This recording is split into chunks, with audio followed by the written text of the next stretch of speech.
Joyce, welcome to the show. Hi, thank you. It's great to be here. Awesome. Well, it's good to see you again. Thanks so much for being here. Let's first have you introduce yourself. Who are you? What do you do? And how did you get to where you are today? Well, it's very nice to be here. My name is Joyce Lin. I work in developer relations at Postman. I think you're familiar with Postman, right, Sean? Yes, of course. Yeah, it's an API platform, huge developer base. I'm happy to talk about anything API related or just general broad developer related. Awesome. Yeah, and we're going to take a bit of a deep dive into APIs today, a little bit of history, a little bit of some of the API, new API trends that are going around. And I think a good place to start would be kind of going back in time a little bit. So the concept of an API has been around for a long time. I think even when I was doing sort of some, research for this, getting ahead of, the types of things that we want to talk about, I was actually surprised that the whole concept of an API was actually born in the 1950s. And it was just a conceptual thing. And it was this idea of like facilitating communication between two computers, which is essentially what you're doing with an API today. But a lot of times I think when we think about APIs, we're thinking about either the web or maybe cloud. And if we kind of look at primarily the focus of web APIs as something that we kind of think of as like the modern API, where did all that, type of thinking and technology begin? That's interesting. I was just recording another TikTok and talking about the very first modern web API. You were talking about the 1950s. It was much later than that. I'll let you guess to see if you can guess what year the first modern API was introduced. Do you have remotely any guesses? I'll say 2000. Very good guess. Yes. So 2000 is when the principles of REST was introduced. And so before that, APIs had been around for a really long time. But in my TikTok, I was like, the first modern web API. And somebody's like, well, actually, RPC calls have been around for a really long time. And indeed, they have programming language APIs. But when you're talking about web APIs, and specifically you're talking about HTTP or like REST APIs, 2000. Very good guess. Yeah, I remember even in the early days of my engineering, RPC was something that we would do in order to connect two different types of programming languages together. It's like, how do I make Java call a library that was written in C++ or something like that? And we had very rudimentary tools available to us at that point. Obviously we've come a long way since then.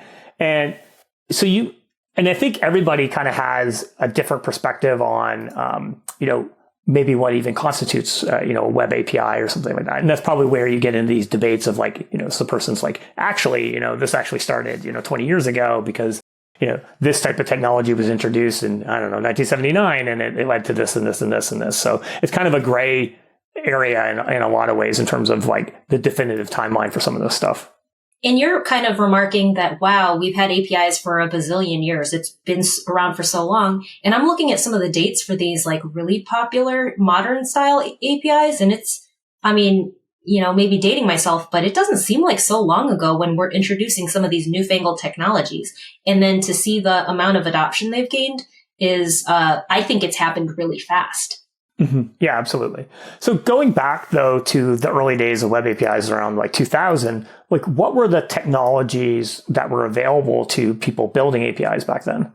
Yeah, so you were talking about remote procedure calls, and there have been a bunch of like other, I think service-oriented architecture was kind of big around then. But Roy Fielding, introduced REST principles.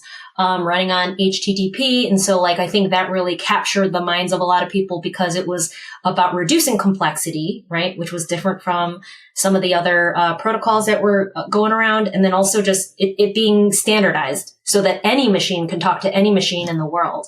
Mm-hmm.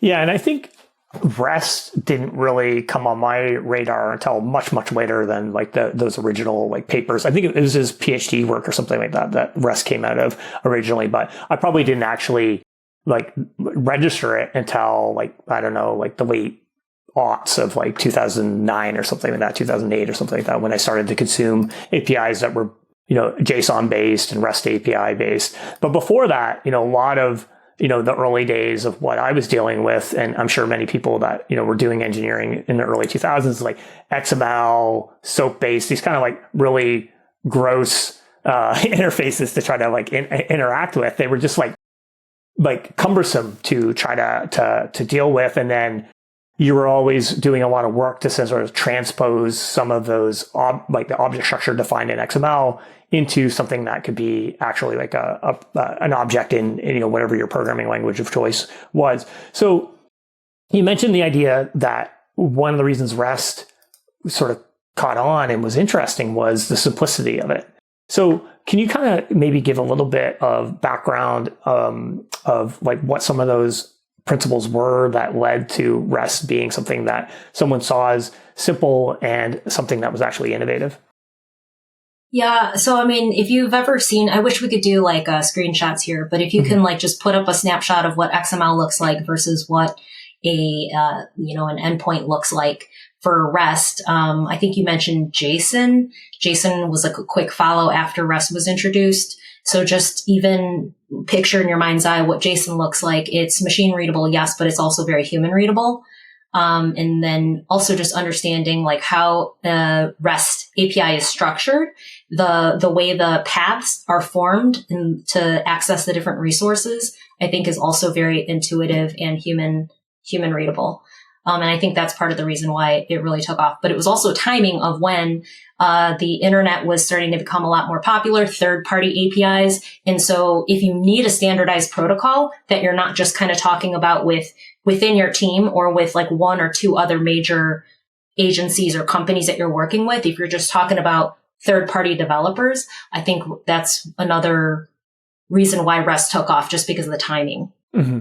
Yeah, and I think that's also as sort of like a secondary impact thing was that the languages that were made it easier to essentially work with things like JSON and also work with REST APIs, they caught on and became more popular languages than some of the languages that were sort of harder to map to like a JSON structure or to the way that the REST is set up to essentially allow you to get lists, delete these types of things. If that was like cumbersome, then it was like, well, why should I, continue to use this language versus this other language that's kind of just set up where it feels like a native thing.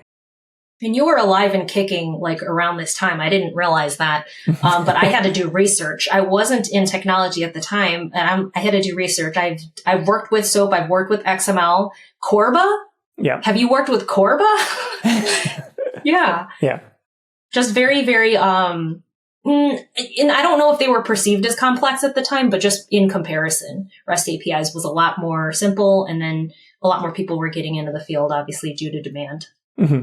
Yeah, I mean, I think that was kind of like what was available at the time. But even then, from my own perspective, like I was a college student sort of working with some of those like early form, like SOAP and, WSDL files and all this sort of stuff. Mm-hmm. And it was really cool that you could make these different applications talk together, but it was also very brittle and rigid and kind of hard to work with, which just added a lot of friction and pain to the whole thing. And I think when you have friction and pain, a lot of times people look for ways of like getting around it and, circumventing it, or they just don't adopt it and they do something else instead, which becomes like a barrier of essentially scale. Yeah, I think, I was thinking about that. You were saying it's like, I don't know the word, but it's like you were talking about it being brittle, and the whole concept of REST is so that any server could talk to any other server in the world. So like you're essentially decoupled everything, right? So then it's a lot more scalable. Then you can like connect a lot more dots. Mm-hmm. Yeah.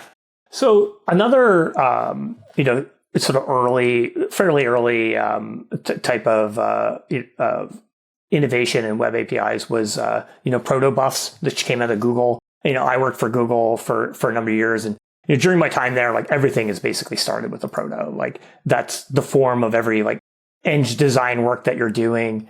And it seems like Proto buffs hasn't been something that's, caught on the same way that something like REST has. I guess like what is the sort of difference in value of the Proto buff from your understanding, and why hasn't it maybe been caught on more widely?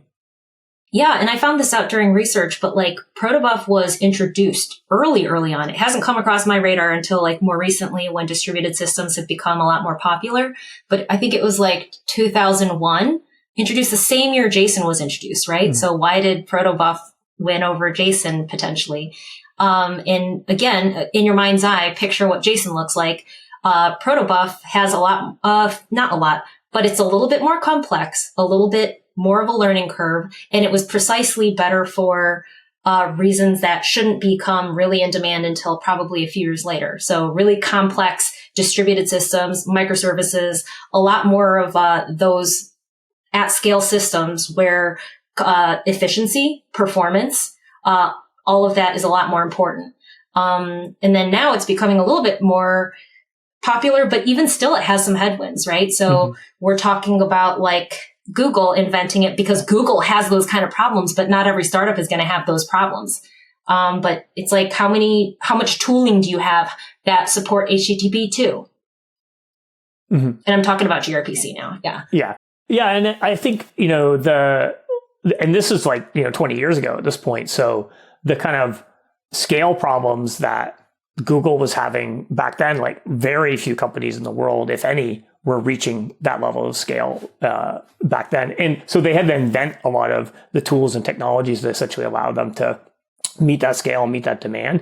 And I guess like, Protobuf and gRPC and these types of technologies came along with that. But now there's, if you're essentially building a startup today that did even if you had not necessarily scales of Google's challenges, but you still have scale problems. A lot has happened in terms of technology innovation that's available to you today to reach those scale demands that weren't available 20 years ago. So your like only solution might not be, or your optimization might not be to go to Protobuf and gRPC. You might be able to stick with JSON and REST, and then scale in other ways by scaling horizontally or vertically across like the public cloud with servers and so forth. And I'd have to look up the actual market adoption. There's a ton of interest. Any developer that hears this, I think the stat is that gRPC is 7 to 10 times faster than REST. Ooh, so cool. Let me look it up. But the adoption is still in the low, I want to say like low tens of percentages. And so it's just like not everyone wants to like overthrow their system and implement that new technology, but it's also kind of tough. And finding people that know gRPC well, and all the systems and processes in place for it is the second question that you need to answer. Yeah, when I was looking at the like state of APIs report from this year from Postman, I think it said that nearly 60% of respondents in 2023 had never heard of Protobuf. So that's a pretty big group of people who are interested enough in APIs to be responding to a survey that Postman puts out about APIs that hasn't heard of Protobuf. Yeah, but when they do, they are interested, but then even still, they're not adopting it, like except for maybe like some POC, right? And then what about GraphQL, which came out of Meta? So they essentially were in a similar place where they were hitting scale issues well beyond what most companies could even imagine. They had to innovate and create something new there, and they came out with GraphQL. Can you talk a little bit about what essentially the differences between GraphQL and some of these other technologies that we've been talking about, and then what was sort of the problem that we're trying to address with that? So if you compare GraphQL to, let's just say REST APIs, you're talking about, with REST APIs, you're overfetching, underfetching. It's just part of traversing different endpoints to gather what you need, assembling it on the client side. And GraphQL is, a client proposed way of retrieving that data. So I think, if I'm not mistaken, Meta created GraphQL because of their mobile apps, right? So if you can minimize the number of round trips required to have somebody pleasantly scrolling on the mobile apps, then that's going to be a lot more performance. Sounds great in theory, but what a lot of public APIs ended up doing was building GraphQL wrappers around their HTTP APIs, right? So then you actually have a more pleasant developer experience, but you don't have any performance benefits, at least not on the tail end.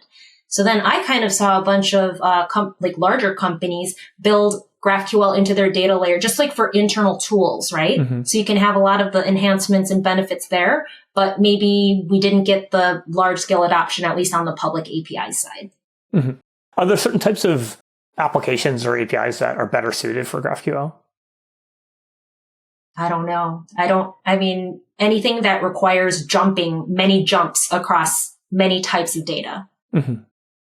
Yeah, and I would imagine also like essentially if the variance in the type of information that you need about an object changes, then GraphQL is probably a good fit there. Like if some instances, you only need, 2 out of 100 fields to describe some sort of object versus other instances where you need 25. Then you want to have, you don't want to create like a unique endpoint in REST to pull all those different variations versus using something like GraphQL where you can specify which parts of the object I want to return.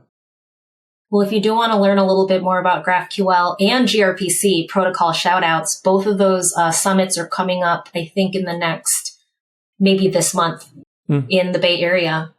Okay, good to know. We are in the midst of event season, so there's like events going on. GraphQL, huge summit, and gRPC, I think there's only 1 or 2 conferences in the world dedicated to gRPC. So yeah, definitely don't miss it if you're interested. Oh, cool. Yes.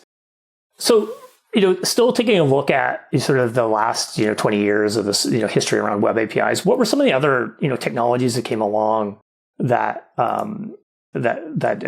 besides, the things that we've already talked about? You talking about protocols? Yeah, we can take, we can go wherever you want to go. I'm sure there was a lot of innovation that happened in the space. Some of those things caught on, some of them didn't. This is like asking what's new in tech, Joyce. In your opinion, in the last 20 years, what's new in tech? We could talk about like Web 3. We could talk about Web 4. We could talk about IoT. IoT is sweeping. Like there's, it's on my mind right now because there's other protocols that are very IoT specific. Let's narrow down the query a little bit more, or you tell me something that's interesting to you. Let's talk, for example, Open API. Yeah. So Open API has been very popular probably over the last, let's just say 3 to 5 years, and people are interested in this. I would say anybody who wants interoperability with like partner agencies or partner companies, or they're operating APIs at scale, are probably already using Open API as a standard for their API design and development. There's a whole host of people also using Open API to auto-generate things like mocks, docs, tests. They're using it to auto-generate, and so they're backing into Open API, but it's an open source standard that some of the big companies came together and said, hey, we need more interoperability, right? We're talking about REST being a really good way to be interoperable, but it's not super opinionated. There's the principles of REST, but you can implement it any way you want. And so within the company, as well as when you're operating with other components or other APIs, Open API is a way to really iron out those interfaces. Mm-hmm, mm-hmm.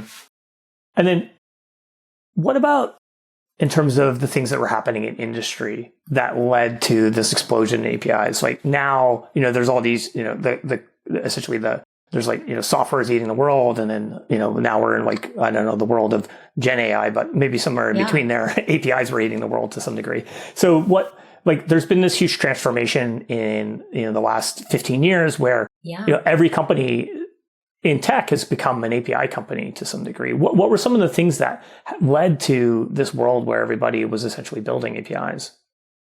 Well, back when I started getting into tech, and this was many, many years after you, Sean, but like there were phones, right? Mm-hmm. So mobile was becoming a big thing. Social, there was a bunch of new companies. So right when, when was the first tech boom? In the early 2000s? Yeah, late 90s, early 2000s. Late 90s, early 2000s. I mean, there was like a huge revolution, right? So when people are talking about digital transformation, one is accessibility to data, but one was like being able to accommodate all of these devices, these new devices. And then cloud. Even a short, 8 years ago, I was talking to people and they were like, I don't know if we can be on one of the major cloud providers because, it's not allowed at my company. But now everyone and their mother is on a major cloud. We've had regulatory pushes, right? So GDPR in Europe saying you need to make this information accessible. Open banking saying you need to make this accessible to other parties. I feel like it's just getting faster and faster. AI, you brought up Open API, right? So Open AI's way to create a new plugin is through an Open API. I'm saying a lot of words there, but I mean, everything, all large language models, when they're discovering new information, it's through API. So if you do not have an API, you are invisible to LLMs. And so everything that's hitting tech is just creating more and more demand for you to have an API. And if you don't have an API, I think that's where it's really troublesome for your company or your organization or your project. Mm-hmm. Yeah. And I think if we look at something like how, OpenAI and essentially how much that's become like part of the zeitgeist and essentially like my entire Twitter feed is basically like generative AI and LLMs these days. I think a big part of that, and there's a lot of things that went into their success and why it caught fire, but a big part of that is the fact that they have an easy to use consumable API that then allowed all kinds of people that work in engineering to essentially build all kinds of like cool creative applications that served different types of needs, leveraging AI technologies. And those became essentially the front end for this like big, movement in AI that we're seeing. Yeah, and I think the latest State of the API report from Postman, the one that just launched, I think just published a month or so ago, is talking about the API revenue, right? So I'm seeing a shift now where people are feeling like I need to have an API so that we can address the partners that want something, but we're not ready to offer it yet. So here's an API so that you can build your things, kind of like holding things off. And it's a layer on top of a larger system. But some companies are launching as API first, not API first. They're launching as an API only, right? Mm-hmm. The only thing they offer is an API, and then becoming huge honking companies that are only API. And so now it's kind of like people are hiring API product managers. That's a new title now, where if you're at an established company, it's really hard to change your way to think about that API because it used to be just an ad hoc last minute thing that somebody thought about. Oh, is this functionality available through API too? But now it's just, let's think about the business strategy of our API and how much money you can make off of it, how much value you can add to your users. Mm-hmm. Yeah, and I think it also introduces new types of product challenges where if you're a product manager building, a product that has a front end application and you change the button or like, the menu item name from, A to B, you're not breaking anyone's experiences. They can still click on B. But if you change an API endpoint from A to B, then everybody who's adopted the API, you basically broke their usage of that API. So then you have to think about, breaking changes. How do you handle that? What's a deprecation cycle? Like all this type of stuff that is new that, people hadn't really experienced as product managers and as organizations before. We're seeing that this is super relevant and timely. We just saw that with Twitter API. We just saw that with Reddit API. Mm-hmm. Reddit, I feel like they might have deprecated their Twitter for sure. They deprecated it so quickly within like 30 days. Entire organizations, like functioning companies with multiple employees, had to sunset within like 30 days. That's like shocking, that level of deprecating something that companies and partners have come to rely on. Yeah, in the early days of Google Cloud, I think, one of the areas they really struggled with was breaking changes on their APIs. And they've had to really change the way that they think about building APIs for enterprise customers and people consuming it. Because you can't just go and, rip out whole APIs and expect people to, change in 30 days that are in massive organizations that have a product roadmap that maybe is already set out for 6 to 12 months. Like that is very, very disruptive. And it takes... And I think that's kind of the mindset change when it comes to building API first companies or thinking about API as a product is you have to kind of understand what is the impact of these changes on your customers and understand that the API itself is essentially the product that you're delivering. And then, that's one side of things. And then the other side is like, I think I talked to Stripe. Stripe has a publicly stated policy where they won't deprecate any endpoint. Mm-hmm. So they're supporting stuff for like at least a decade after it's really kind of been, not really in use internally anymore. So where is the right way to do things from a developer experience standpoint? Certainly it's not 30 days and it's probably not super feasible for every organization to support things for decades on end indefinitely. Yeah. And that's the Microsoft problem. If you look at like old versions of Windows, they basically each version of Windows was a build on the prior version of Windows, and they wouldn't get rid. They wanted to essentially have backward compatibility with all these super old machines. And then you have Apple on the flip side, where they, were willing to essentially break backwards compatibility in the spirit of innovation and creating a better experience. And there's always this trade-off, like Tension, you're saying, yeah, tension, where it's, essentially supporting old systems can be a barrier of innovation, eventually lead to a lot of confusion and essentially like tech debt, that you're like holding on to as an organization. But you also don't want to essentially make people really angry because you're, ripping and pulling things out all the time in the spirit of innovation. In terms of API adoption, it's certainly like a global phenomenon, but is it something that you see more popular in certain parts of the world? Are people in, for example, Europe, where you have things like GDPR, focused on certain aspects of, pushing API standards, or is there essentially cultural difference in terms of how people think about APIs? That's an interesting question. And at a super high level, let's circle in on like what the true answer should be. But at a super high level, APIs are used globally, or at least anywhere where there's connectivity, right? So if you have data, internet, you are consuming APIs for sure. And if you have consumers that are consuming, then you're probably producing as well. There's different types of APIs that I see, like, of course, like say you're in an underserved area. So say there aren't a lot of banks. I have finance on the brain right now, like microfinance, right? Microfinance does not exist for the most part in the US, but it exists in underserved countries where there aren't brick and mortar like banks, let's say. And so you see a new flavor of microfinance APIs cropping up.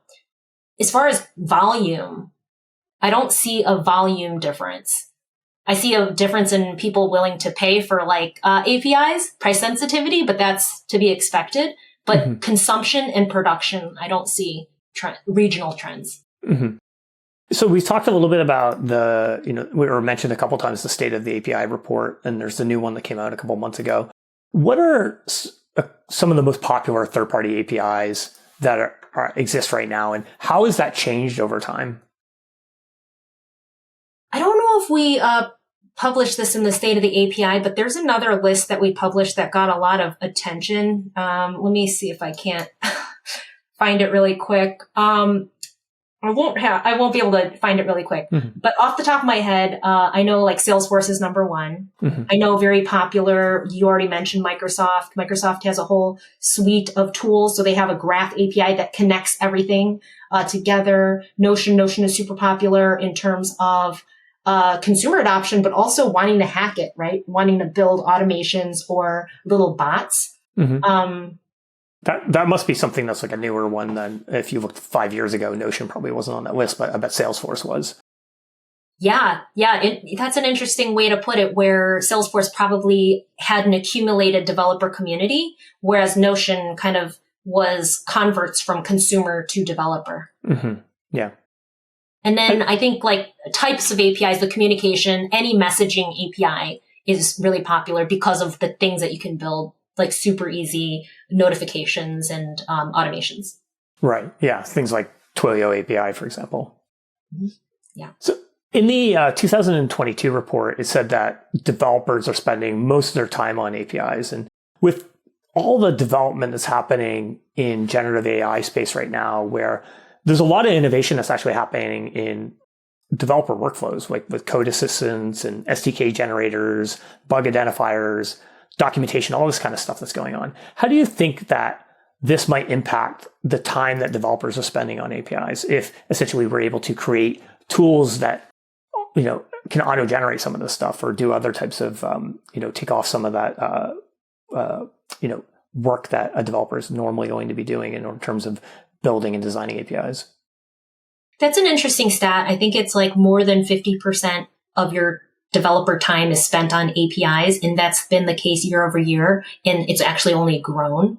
And so you're thinking about productivity tools and being able to take some of that off the developer's plate. But again, that number's only growing. So I think it's very similar to, you were talking about generative AI and prompt engineer becoming a new field.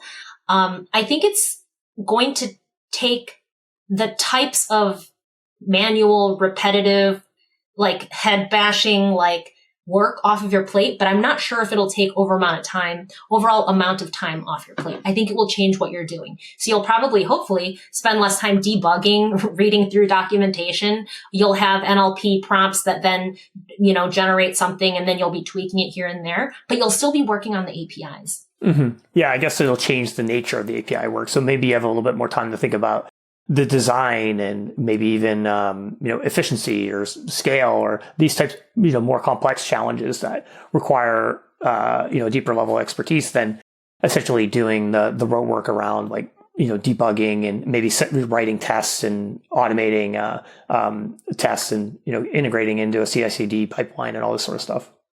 Yeah, and we've already seen some of those cool tools that you're talking about, just auto-generating documentation, right? Mm-hmm. So you're going to have the metadata, but is the metadata in a very consistent format going to be enough to enable the developer to get done what they want to get done? And I mean, I brought up prompt engineer because it's what made me think of it. Prompt engineering is super hot right now, yeah. But you still need to know how the underlying tech works to have really good prompts. And a lot of people think that prompt engineering is only kind of a finite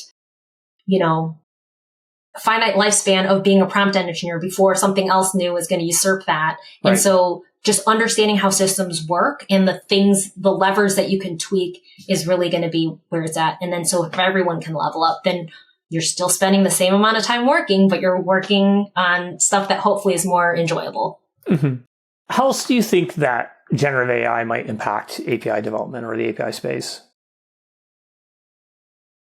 I mean, like what I was saying, natural language processing,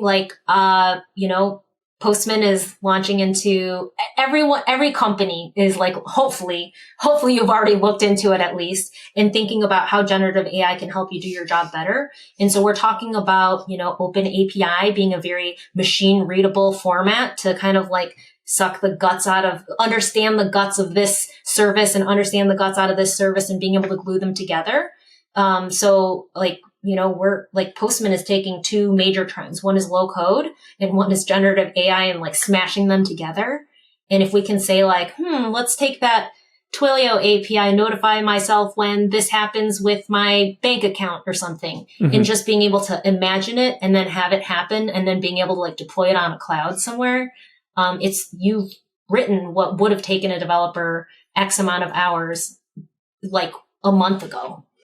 Right. Yeah. So a lot of it could be, sort of the stitching work that we tend to do as developers of, stitching this API together with this API and then, transposing data and, presumably creating some sort of UI to that. Essentially, we might be able to just describe what we need of hey, I want to send a message to Twilio and then I want to send the response over to this thing. And then let's have them go through Stripe payment or, essentially. But then you need to know the landscape of essentially the technologies that are available to you and how those workflows would go together. It doesn't take away essentially the knowledge that you need. It just takes away some of the rote work of, essentially pushing and pulling data. And I think there's still some work to be done because it's not like we haven't had tools that allow us to do something like that in some fashion or another. We've had the Zapiers, we've had the ifs, and if you knew about these two platforms and you were able to glue them together with a simple if-then statement, how come more non-developers? I think those platforms are being used extensively by developers or people that even have a little bit of knowledge, but the lay people aren't using those platforms. And why is that? Yeah, and I think you see the same thing with a lot of the no code types of tools that, there's back when, I was a researcher, there was a lot of people that spent time trying to have essentially this vision that anybody would be able to program applications. And there is some of that, I think even going back 10 plus years ago, there are AI systems out there that exist to generate a website based on some sort of non-technical description of what you need. But what ends up happening with a lot of those systems is that what they generate is maybe good as a proof of concept or as a demo, but then the amount of work that it takes to customize it takes real engineering work to get it to something that's a real product or, even a real web page that's going to serve your business. Yeah. So in the short term, I mean, if it can get you that proof of concept super quick and then you can iterate on it before passing it off to a more experienced developer, I think that's even exciting on its own. Yeah, exactly. It's even if you take it as sort of the analogy of like writing content, it's much easier to edit content than to essentially, create it from scratch. And I would say the same thing could apply to some forms of engineering is if you can essentially start with something, some base representation of what you need, then someone who's more experienced can come along and sort of massage it into something that's going to work. But all of this is happening too fast. I cannot keep up. People are so entrepreneurial and hopping on this trend that it is, I mean, gosh, it's, I'm sure every single one of your podcasts is like touches on this at some point or another, but it's just chilling. Yeah, it really reminds me of, the explosion of now we've already mentioned how much older and grizzled I am in my time, working in industry, but it reminds me of the early days of the internet where there was just such an explosion of all these. And now that was moving at a glacial speed, I think, in comparison to what we're seeing in Gen AI. But in terms of just every company in the world sort of being interested or fearing this thing, like it's just everybody is kind of like thinking about what is my AI strategy, or what I don't even know what this thing is, but I know I need to be on it. Everybody's essentially consumed by this at this point. Yeah, and like I think ChatGPT, I'm gonna misquote this stat, but they got to a million users in 5 days is as being the most quickest adoption ever for any kind of like technological platform. So you're comparing the growth of generative AI to the initial growth of the internet, where it really captured the imagination of the individual users. But not everyone had a phone, not everyone had a computer, internet service. And now the infrastructure is all laid out there. We're already using the tools we want. And now we can just layer on generative AI into the tools that we're already using with the infrastructure that we already have built. Yeah, exactly. We're set up for essentially this like scale that, and even the like things like social media. Yeah, just kidding. Yeah. Even things like social media didn't exist for the spread of awareness of these things, 15 years ago, like they do today. So outside of the Gen AI space, what are there other sort of, what's going on in terms of API technology innovation? Is REST and JSON still kind of leading the way out there? Oh, heck yes. I think anytime it's the difference between greenfield and brownfield, right? So startups will be able to innovate so much faster than huge honking companies. There's too much tech debt for them to spin on a dime. Even if they were to scrap everything and immediately transition, like, first of all, there's no way they could do that.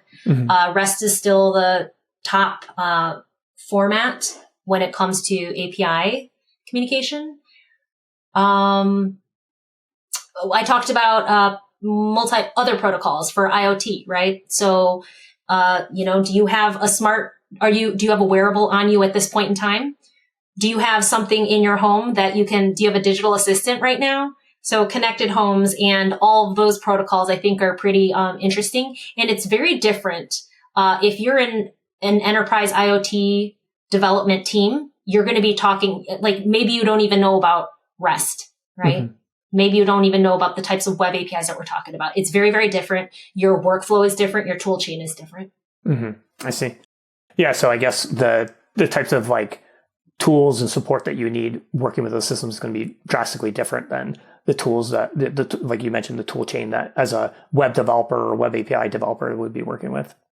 Yeah. And I think there's trends that I don't want to even, I will mention them just because I'm just like thinking through like all the different stuff that's impacting, but like these are trends that have been around for 15, 20 years. And I feel dumb saying it, but like quality, security, developer experience is like kind of like a little bit of a hot new term, but really people have been talking about it for 15, 20 years. And now it's just kind of people are realizing the value and like the detriment when they don't have a good developer experience, and competition's getting tougher because everyone has an API now. So APIs are actually a differentiator in the market now. Yeah. If you're not talking about API only, like if you have an API that can, again, finance is on my brain, but if you have an API that if you have an API, if it talks JSON or you can send JSON, like amazing, like kudos. But again, some of these large legacy companies cannot turn on a dime. Yeah, I think we're seeing that certainly in like the banking space, for example. Like I saw a headline the other day from 2017, which was like JP Morgan's declaration that the public cloud is a thing, and they were going to start to move workloads to the public cloud. So that was 5-6 years ago now, and I'm sure they probably run like a hybrid infrastructure of some on-prem and some on the cloud, but it took them 5+ years to sort of catch up to like what startups were doing. And that's because just the nature of a large company, it takes a while to catch up to these innovations that happen. And there's also more risk to taking big bets and essentially adopting something that may or may not be successful. And that's another area that you'll see regional differences. So some countries will, I'm just thinking of like France. France, for a really long time, didn't allow you to keep data that wasn't like in France, mm-hmm. right? So does the cloud provider you're using have like a major data center in France? Great. If not, can't even consider you. And then other underserved regions might be starting from scratch. They haven't had to worry about the legacy concerns that you're mentioning, Sean. And so, they're moving so much faster than some mm-hmm. of these other very established regions. Right. Yeah. Yeah. If you're, operating in Europe and you might have to navigate, some challenges around GDPR or data residency requirements, and that could actually impact your speed of innovation if you don't know how to sort of navigate those different things. In terms of API adoption success, so we've talked a little bit about some of these, companies that are successful, the idea of having an API first that, that are using essentially mainstream technologies. But what are some of the things that you're seeing successful companies do when it comes to APIs that perhaps less successful companies in the space aren't doing? One thing that comes to mind is API first. And unfortunately, I've used it differently, and you just said it. And I just want to clarify API first. So I'm talking about API first design and development, not having an API first necessarily. And so that's a very ambiguous term that I just used, that is being interpreted very differently by successful and less than successful organizations. And so that is something that if you can get that done right, that will help you scale so much faster. And I'm talking about things like having some sort of standardized schema like OpenAPI or whatever you're choosing to use to set guidelines and to allow interoperability between your services. So, another one of the major trends, microservices, right? Or just being able to be composable in your organization. And then how much consistency and interoperability do you have while maintaining consistency? Or are you just like spinning up double services, which I know is a strategy for some large organizations. They don't care what you have out there. Just spin it up. If you can be quicker about it, then we have 50 of these services in our organization at this point in time. Mm-hmm. So so I'm trying to kind of like go back and parse exactly what your recommendation is there. So you mentioned this essence of nuance around the definition of API first, and essentially your definition of API first is that, the definition of API first, essentially you're designing your API first, and essentially that is ahead of the development of the API itself. Is that right? Yeah. Honestly, this could be like a whole podcast on its own, like the definition and the nuance around API first, but correct. Mm-hmm. Designing and developing your API first. And part of design is like gathering feedback from stakeholders, or at least thinking about your stakeholders, right?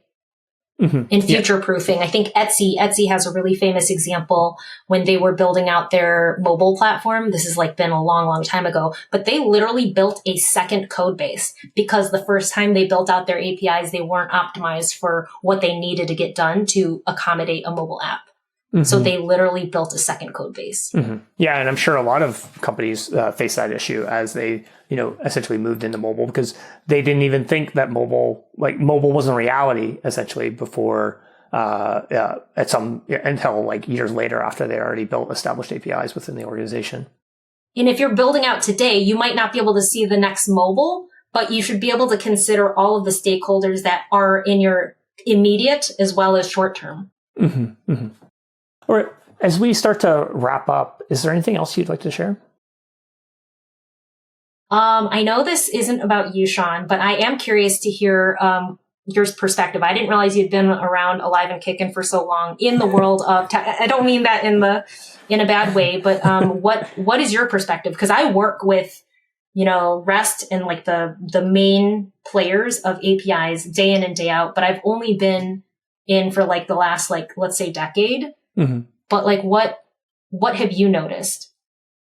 I mean, I think we touched on a lot of these things. Like, I think the big trend is, and you see the same thing, like my day job is around privacy and security. And I think the big thing that you see that leads to adoption there is essentially simplicity and sort of things working by default, like secure by default. So if you make it easy for people to do the right thing, then they tend to like do it. Otherwise, they try to like circumvent it essentially and figure out like, how can I deliver on, this feature or whatever thing I'm responsible for. And I think you're going to see the same thing in APIs. And I think that's why things like REST, JSON, and then the combination of those tools plus things like, other innovations that came along like Node or, other programming languages that make it really easy to interface with those technologies. We just see such an explosion in adoption from those.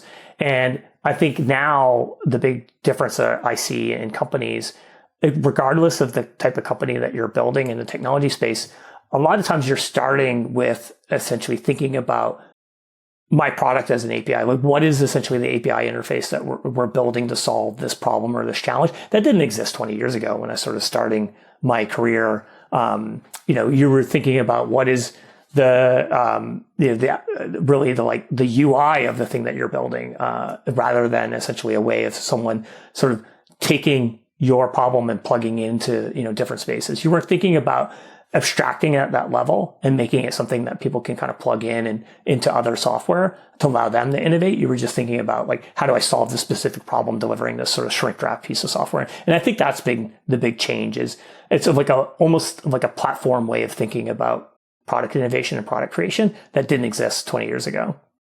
Yeah. And I would say like maybe 12, 15 years ago, I can't remember when user experience became a buzzword, right? User experience became really important for the consumer experience. Right. Mm-hmm. And I think developer experience is becoming that important for developers. So when we're talking about APIs, it really, like, if you're listening to this right now and you're like, oh, how important could DX actually be? Like, go try out your product, go try out your API, like just kick the tires fresh from scratch. It makes a huge difference. And then do the same thing for your competitor, because I've heard so many companies nowadays being compared to like this company, but with better DX. Mm-hmm. Whole companies are being formed based on you have a really good idea there, but you don't know how to do the user experience. Mm-hmm.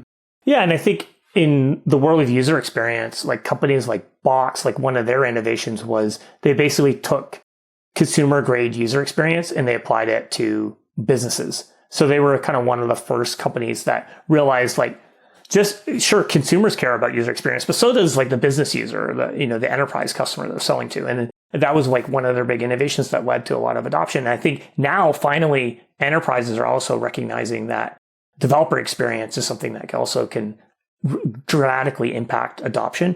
And, there's research around this, but like most people essentially believe that people can go from nothing to like hello world or whatever that equivalent is, time to 200 or whatever you want to call it in less than 15 minutes. But in studies, almost every API product fails to get somebody through to from 0 to hello world or to time to 200 in 15 minutes. Like almost every product fails that. But the best companies in the world are able to do that, in 5 minutes under. So that's kind of the competitive landscape that you're looking at when it comes to APIs. I always say that when you have an API product, your competitor isn't necessarily, when it comes to developer experience, isn't necessarily the, whoever is your direct competitor when it comes to sales. When you're talking developer experience, your competitor is companies like a Twilio or Stripe, basically the companies that set the bar for like the best in class developer experience. That's who you're competing against, because the developers that are adopting your technology are going to be comparing you to whatever that best experience is. It's just like, if you do lines, whatever your company is, your line competitor is Disney, because no one does lines better than Disney. And that's the way your thing is. It's essentially not a direct competitor. It's an experience competitor. Yeah, and like people like you and me, we probably check out a lot of different tech, like occasionally here and there. But some of the folks, like you're talking about, like Box's business users, they might try to build an integration like a few times a year, maybe, And so the amount of suffering is just magnitudes greater and that much more important for like just losing somebody immediately. Mm-hmm. Absolutely. Well, Joyce, thanks so much for being here. This was really, really fun. And I guess I'll see you in a few weeks in Croatia at the Shift conference. Yeah, sounds good. Look forward to seeing you then. All right. Cheers. Thanks. All right. Bye.